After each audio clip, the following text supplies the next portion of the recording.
নমস্কার বন্ধুরা, বাঙালি রান্নাঘরে সবাইকে স্বাগতম। আজ করে দেখাচ্ছি খুব সহজভাবে চাল কুমড়োর বড়া। এটাকে আমরা চাল কুমড়োর ভাজাও বলে থাকি। তো কিভাবে বানাচ্ছি চলুন দেখা যাক। আর ভিডিওটি শেষ পর্যন্ত দেখার কিন্তু অনুরোধ রইল।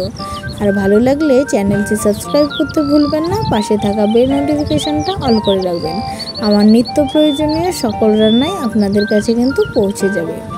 আমি কিন্তু গ্রামাঞ্চলে খুব পুরনো রান্না আপনাদের সামনে খুব সহজভাবে তুলে ধরার চেষ্টা করি। আশা করছি আপনাদের অবশ্যই ভালো লাগবে। তো কুমড়োটাকে গোল গোল করে কেটে নিয়ে কিছুটা নুন মাখিয়ে রেখেছি। আর এদিকে একটা ব্যাটার বানিয়ে নিচ্ছি, যেখানে ছিল চালের গুঁড়ো, বেসন, নুন, হলুদ আর লঙ্কা গুঁড়ো একটু দিয়ে ভালো করে মিক্সড করে একটু পাতলা ব্যাটার করে নিচ্ছি। খুব পাতলাও না, একটু ঘন বা পাতলা মাঝ বরাবর। তারপর এদিকে কড়া বসিয়ে দিয়েছি। কড়াতে দিয়ে দিলাম কিছুটা পরিমাণ তেল।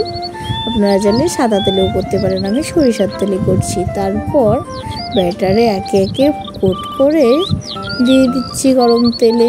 যা দারুণ হয়েছিল না খেতে, আপনারা কিন্তু একবার হলেও ট্রাই করতে পারেন। আর এখন হচ্ছে বৃষ্টির দিন, বৃষ্টির দিনে কিন্তু একটু তেলে ভাজা বেশি মন চায় কি, তাই তো?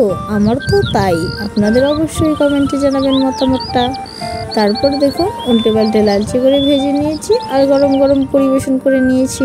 সত্যি অসাধারণ হয়েছিল খেতে, এতটা মুচমুচে হয়েছিল কি আর বলি আপনাদের।